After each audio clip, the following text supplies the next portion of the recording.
Les ministres des pays membres de l'Alliance des États du Sahel étaient réunis hier à Bamako. Au menu des échanges, les questions de développement économique et social dans cet espace qui regroupe le Mali, le Burkina Faso et le Niger. Comment créer la confiance entre les communautés vivant à Tombouctou? L'association des femmes artisanes pour la paix tente de trouver des solutions. Elle a initié dans ce cadre une conférence débat avec des religieux et des leaders d'associations de jeunes et de femmes de la localité.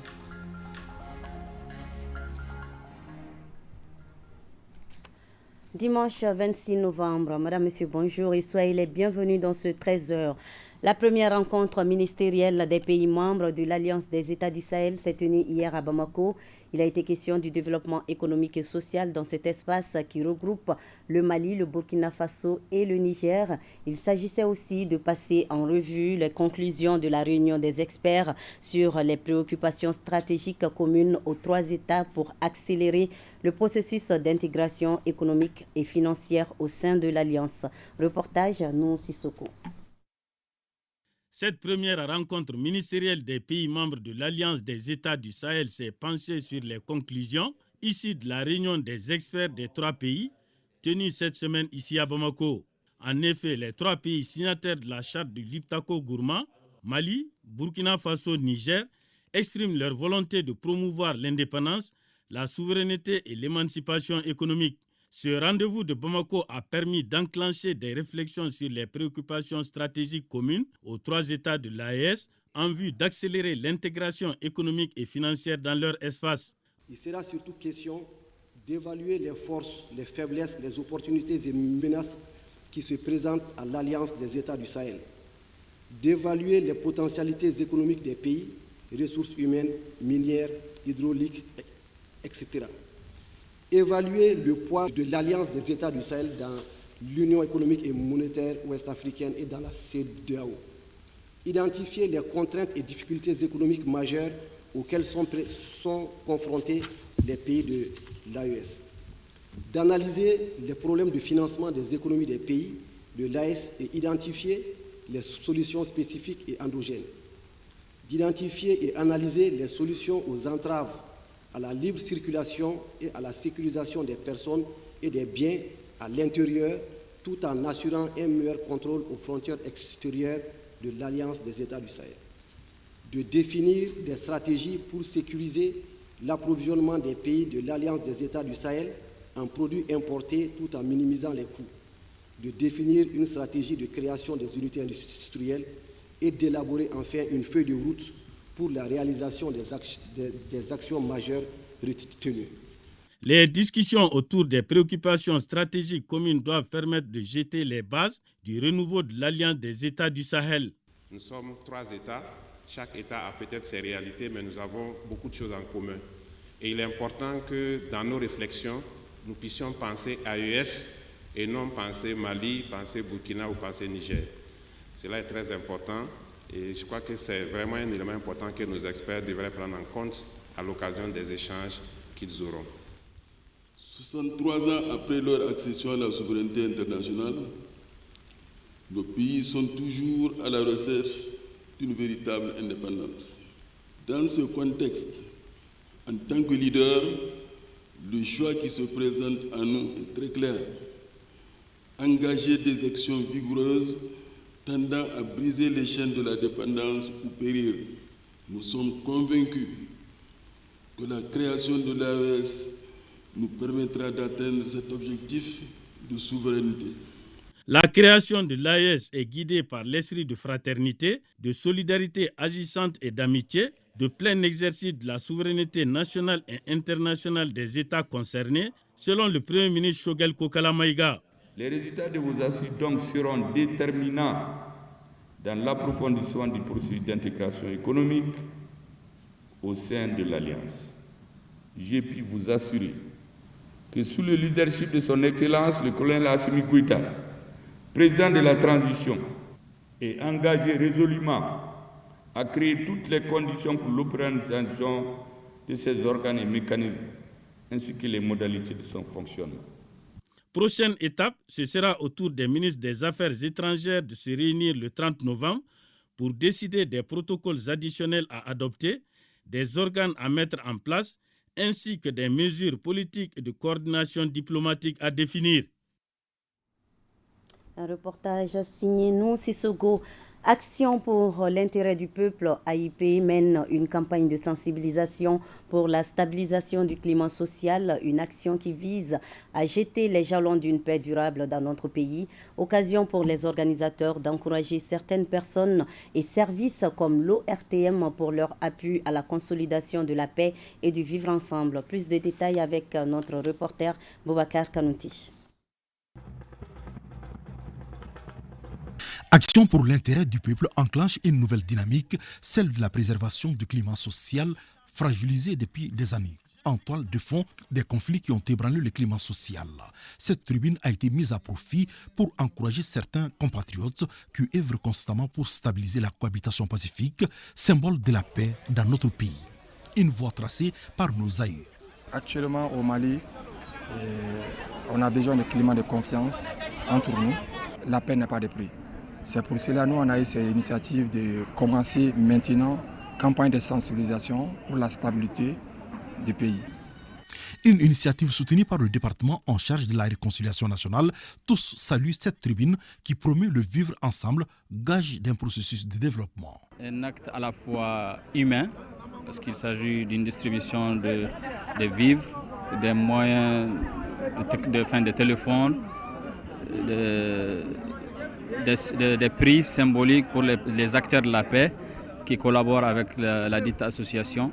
Donc c'est à la fois une action humanitaire, une action d'appel au vivre ensemble et à la fois une action citoyenne et patriotique. Une très belle appréciation, une initiative vraiment à saluer de l'association Action Intérêt pour le peuple. Vraiment cette cérémonie doit faire tache d'huile partout au Mali. Parce que qui parle de stabilité du front social, n'est-ce pas, sans stabilité, il n'y a pas de développement. Donc nous pensons quand même que cette cérémonie d'aujourd'hui doit être saluée et doit être imitée. Des attestations ont été remises aux personnes et structures comme l'ORTM qui accompagnent les réformes politiques et sécuritaires des autorités de la transition. La reprise de Kidal par les FAMA a été célébrée hier par le mouvement Malidio au siège du conseil de cercle de Kati. Était de la partie l'association des femmes veuves, la jeunesse et les chasseurs de Kati. Pour plus de détails, je vous propose d'écouter le secrétaire général du mouvement Malidio. Il est au micro d'Aliou Abdoulaye Touri. Ce qui a motivé la tenue de cette rencontre, qui est d'abord une rencontre de reconnaissance et pour magnifier notre vaillante armée pour la victoire du 14 novembre à Kidal, la libération de Kidal, c'est pour davantage passer des messages forts au peuple malien. Et l'un de ces messages, le tout premier, c'est de dire au peuple malien qu'un jour nouveau s'est levé sur le Mali. Et qui fait que nous ne pouvons plus connaître une marche en arrière. Et nous avancerons avec ceux-là qui croient au Mali, ceux dont le cœur bat pour le Mali. Et le deuxième message, c'est de dire aux Maliens, de la part de l'armée malienne, essuyez vos larmes. Peuple malien, essuyez vos larmes. Parce que nous avons une armée dont le fort est l'engagement citoyen, l'engagement patriotique. Et c'est l'expérience qui a été montrée. Et c'est le sacrifice qui a été montré. Et bien sûr, cela se fait avec l'accompagnement de tout un chacun. Parce que chacun de nous a une partition à jouer dans la dignité retrouvée de ces peuples-là. Et c'est cela aussi le troisième appel. Il faut que nous nous mettions en ordre de marche et de combat. Il faut que nous laissions de côté nos égos. Il fallait entendre plutôt le mouvement Malidio. Pour la cohésion sociale et la paix à Tombouctou, l'association des femmes artisanes pour la paix s'active. Je vous l'annonçais en titre. Elle vient pour ce faire d'organiser une conférence débat qui a regroupé des religieux et des leaders communautaires sur le sujet. Reportage Najim Babassissi. Par cette conférence débat, l'association des femmes artisanes de la paix soucieuse de la stabilité et la cohésion sociale dans la région de Tombouctou élargit ses actions aux personnes influentes telles que les religieux et les leaders d'associations des jeunes et des femmes. Objectif, gagner le pari de la consolidation de la paix et du vivre ensemble.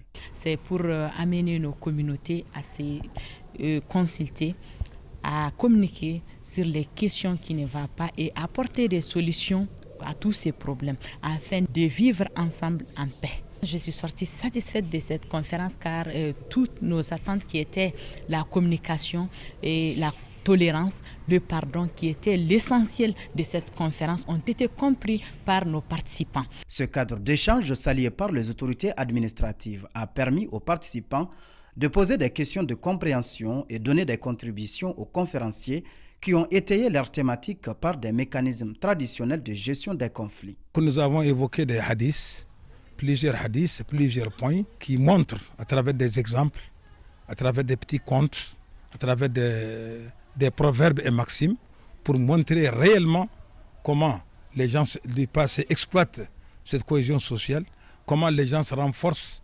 l'amitié et la fraternité au sein de la société. L'association a montré sa bonne foi pour mobiliser les gens, pour les sensibiliser, pour les informer, pour qu'elles deviennent de véritables artisans de la paix, de la cohésion sociale, afin que nous retournions au passé. Au sortir de cette conférence, chacun des participants sera un relais pour transmettre les connaissances apprises en faveur de la consolidation de la paix et de la cohésion sociale. La capitale de l'or blanc a abrité vendredi dernier la revue annuelle 2023 du programme de coopération Mali-UNICEF 2020-2024 dans les régions de Sikasso, Bougouni et Koutiala.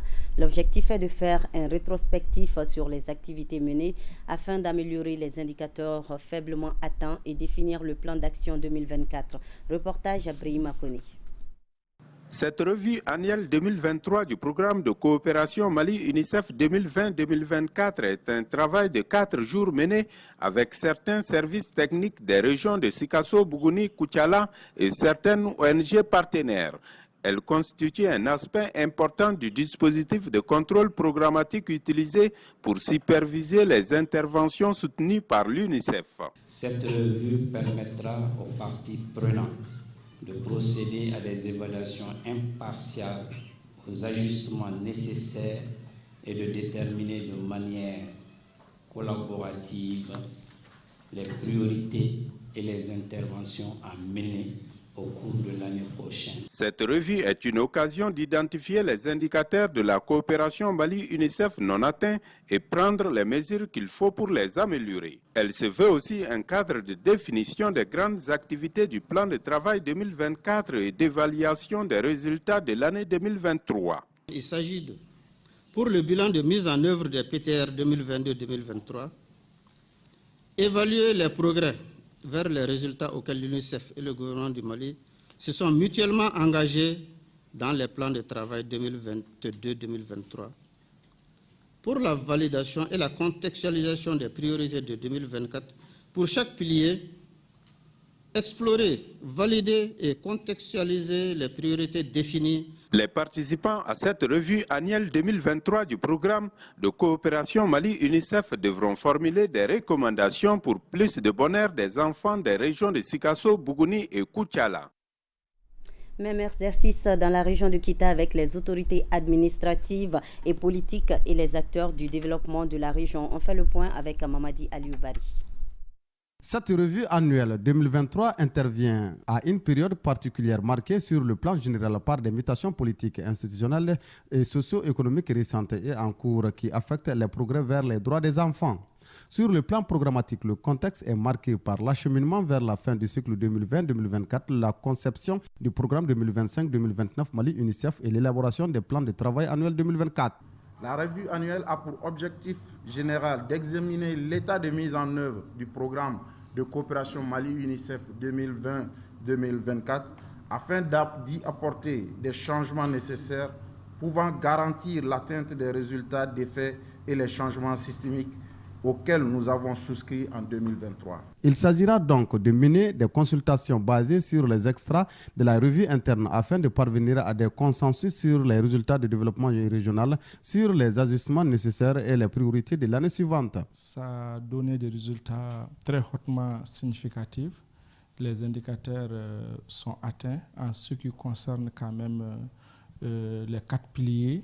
Le premier pilier qui est la santé, et le deuxième pilier qui est l'éducation, troisième qui est la promotion de la famille, le quatrième qui est le développement social. La revue annuelle 2023 couvrira l'examen de la mise en œuvre des PTR 2022-2023, comme nous l'avions dit, et complétera la liste des évidences essentielles pour la revue de l'efficacité du programme, et elle permettra en plus toutes les parties prenantes d'engager des discussions approfondies quant aux performances de chaque pilier, composante programmatique et aux dynamiques intersectorielles, et tirera enfin les enseignements sur les forces et faiblesses notées dans l'atteinte des résultats. Les participants, qui sont les chefs-services, les directeurs régionaux, les autorités administratives et politiques, ont passé en revue la matrice des indicateurs déjà pré-remplis et validé les données mises à jour en fin 2023. Tenue de la 5e session du comité régional de concertation du projet inclusif à Caille, c'est un projet de financement inclusif des filières agricoles. L'objectif était de partager avec les membres du comité l'état d'exécution du programme de travail et du budget annuel 2023, entre autres. Reportage à Kansoutou Kanouté. Il s'agissait pour les membres du comité régional de concertation du projet inclusif de Caille d'échanger autour de l'élaboration du programme de travail et budget annuel du projet inclusif de l'antenne régionale de Caille qui couvre une période d'exécution de 12 mois allant de janvier à décembre 2024 tout en s'articulant essentiellement sur les activités planifiées au niveau des composantes. Coût estimatif du PTBA 2024, 1 522 854 000 francs CFA. Le projet inclusif est à Caille depuis 2019 déjà. Ça nous fait notre 5e année de PTBA. Et nous intervenons dans les 7 cercles de Caille sur les filières agricoles. L'année 2024 est notre dernière année de mise en œuvre des activités sur le terrain, parce que ça nous fait déjà 4 années d'accompagnement. Et nous comptons mettre l'année 2024 au profit rapproché pour être plus proche des bénéficiaires. Au niveau de Caille, le projet inclusif se porte à merveille, selon Waïdou Cheikh Koulibaly, point focal du projet inclusif de Caille. L'état d'exécution des activités sont à hauteur de souhait. Pour le programme PTBA 2024, on a eu à insérer des activités de développement, des activités d'appui, des OP et des groupes de mini qui vont permettre à la région de Caille d'atteindre un niveau de développement assez souhaitable. À l'issue des échanges, les membres du comité ont formulé des recommandations, à savoir organiser une foire agricole en 2024 dans la région de Caille, réduire le nombre de membres des OPA pour faciliter la gestion interne, réviser la décision de création du CRC en remplaçant un représentant du conseil de secte par un représentant de la mairie, associer la Chambre régionale d'agriculture aux missions de suivi des plans d'affaires. Nous restons à Caille où les caravaniers de la convergence globale des luttes pour la terre et l'eau ouest-africaine sont arrivés vendredi dernier. 4e du genre, cette caravane placée sous le signe de l'urgence climat a pour objectif de contribuer au renforcement de la lutte contre les effets du changement climatique par l'éveil de conscience et la promotion de l'agroécologie paysanne. Kabadjara. Organisée chaque 2 ans, et ce depuis 2016 par la Convergence globale, cette caravane traverse 5 pays. Après l'étape du Burkina Faso et de la Côte d'Ivoire, les caravaniers au nombre de 300 ont été reçus par le chef de l'exécutif régional et sa délégation ce samedi 18 novembre 2023 à Caille, la cité des rails. Nous sommes à notre 4e édition. La première édition de 2016 est passée par Caille. C'est resté dans l'histoire. Même dans nos documents de capitalisation, l'accueil était chaleureux. Les autorités nous ont écoutés. Et ça fait l'écho dans les 16 pays de l'Afrique de l'Ouest. Je pense que la caravane est vraiment un outil de changement, surtout en ce qui concerne les problèmes des communautés, à savoir les changements climatiques, l'encamparement des terres et tout. Aux paysans, je leur dirais de plus opter pour l'agroécologie paysanne, car l'agroécologie paysanne nous permet d'avoir une souveraineté alimentaire.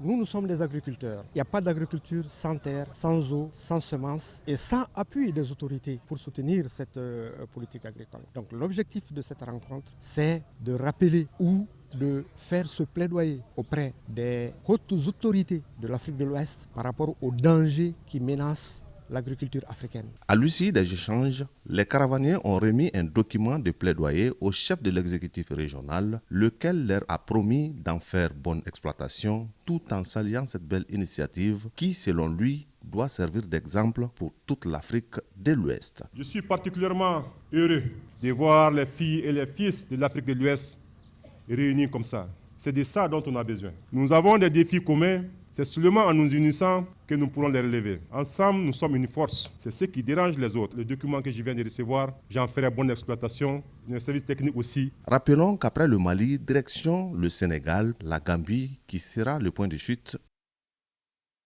Nous sommes à quelques jours de la COP 28 qui ouvrira le 30 novembre prochain à Dubaï. Ici à Bamako, 25 membres du réseau Climat Mali et d'associations de jeunes ont suivi une formation sur les énergies renouvelables, le changement climatique et la digitalisation des emplois verts. C'est pour leur permettre de faire face aux effets des changements climatiques et de lutter contre la dégradation de l'environnement. Compte rendu Maïmouna Guindouf. Ils sont au nombre de 25, réunis autour d'une vision commune, à savoir comment faire face aux problématiques pressantes des changements climatiques. À travers Mali Folk Center, cette rencontre a pour objectif d'outiller les participants sur des concepts clés comme les énergies renouvelables, la digitalisation et l'emploi vert, afin de mener une campagne de plaidoyer efficace en faveur des énergies renouvelables. Aujourd'hui, on voit que le changement climatique à cette veille de la COP 28 demeure un enjeu de plus en plus important pour la population. C'est d'amener à renforcer la capacité des acteurs de la société civile, surtout ceux qui sont membres du réseau climat et les associations des jeunes ou des femmes qui interviennent aussi dans la protection de l'environnement. Et aussi les énergies renouvelables qui font partie des outils dans le cadre de la lutte contre les changements climatiques. Avec les experts en changement climatique et emploi vert, les apprenants vont passer au peigne fin tous les contours liés aux effets des changements climatiques afin que ces jeunes soient des relais auprès de leur communauté pour influer sur les comportements néfastes sur l'environnement. Cet atelier n'est pas seulement une opportunité d'apprentissage, mais aussi une plateforme pour inspirer le changement. L'accent mis sur les énergies renouvelables et les emplois verts souligne notre engagement envers un développement holistique et durable. L'atelier de formation rentre dans le cadre de la sensibilisation de la population pour combattre le réchauffement climatique. Cette action est menée par Mali Folk Center dans plusieurs localités du Mali. Les déplacés sont vulnérables à cause de leurs conditions de vie peu favorables. C'est pourquoi FAOD Mali Espoir, Forum des femmes actives pour les objectifs du développement durable et de l'émergence, vole au secours de ceux installés à Faladia en commune 6 du district de Bamako. L'organisation leur a offert des couvertures et des vêtements. Moussa Diabati.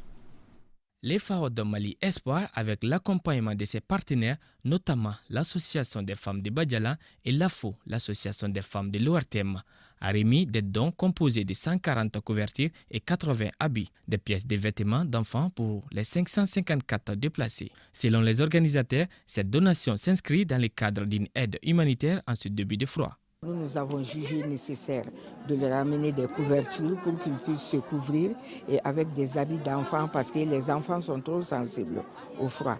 Tout ce que nous faisons, nous posons de bons actes. Un espoir pour les déplacés qui se réjouissent de cette visite. Nous sommes satisfaites de cette visite. Recevoir des dons de couverture en cette période de fraîcheur est une grande chose et on ne peut que remercier les donateurs. Le maire délégué de Faladje Banakabougou en commune 6 du district de Bamako remercie les donateurs pour ces gestes. Vraiment, je remercie FAOD Mali Espoir pour cette donation. Ils ont venu donner des couvertures à nos déplacés. Vraiment, je suis complet de joie. Ces dons en faveur des déplacés arrivent à un moment où les déplacés aspirent à retourner dans leurs localités respectives. Renforcer les capacités des leaders religieux chrétiens évangéliques sur la mission intégrale de l'Église. C'est l'objectif du forum organisé mercredi dernier ici à Bamako par la jeunesse en mission et ses partenaires. Reportage Benoro Fofana, Yacouba Kodé.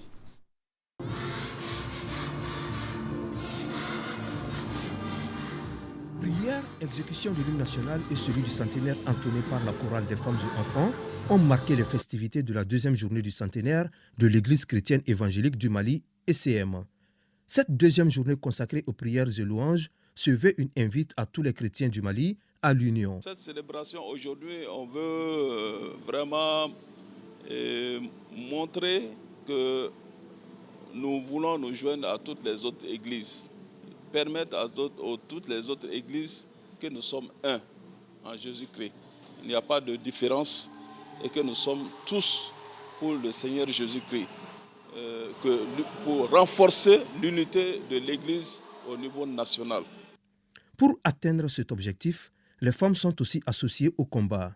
Je lance un appel fort à toutes les femmes de toutes les dénominations, qu'on se donne la main et continuer ensemble, soutenir l'Évangile, aller avec les flambeaux de Christ de l'avant, parce que la femme a un très grand rôle dans l'évangélisation. Les invités venus des différentes contrées ont marqué leur présence à travers les différentes prestations de chorale Sénoufo, Bois, Dogon, Minyanka et autres.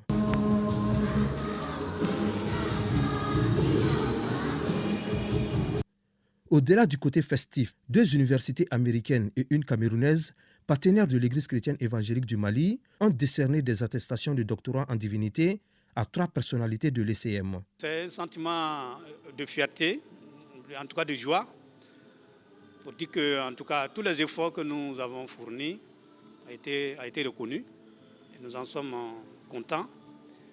Mais nous savons également que l'œuvre n'est pas finie, ce n'est pas la fin. Ça doit en tout cas nous encourager davantage. La prédilection du pasteur Daouda Zounou a permis aux fidèles d'avoir des connaissances approfondies sur le thème « Enfant de l'Alliance missionnaire, connaît tes origines et va plus loin ». Voilà, vous l'aurez compris, c'était là la célébration nationale du centenaire de l'Église chrétienne évangélique du Mali, un reportage de Benogo Fofana. Et c'est la fin de cette édition. Merci à vous de l'avoir suivi. À 20h, vous avez rendez-vous avec Salimata Dao. Bel après-midi à vous tous.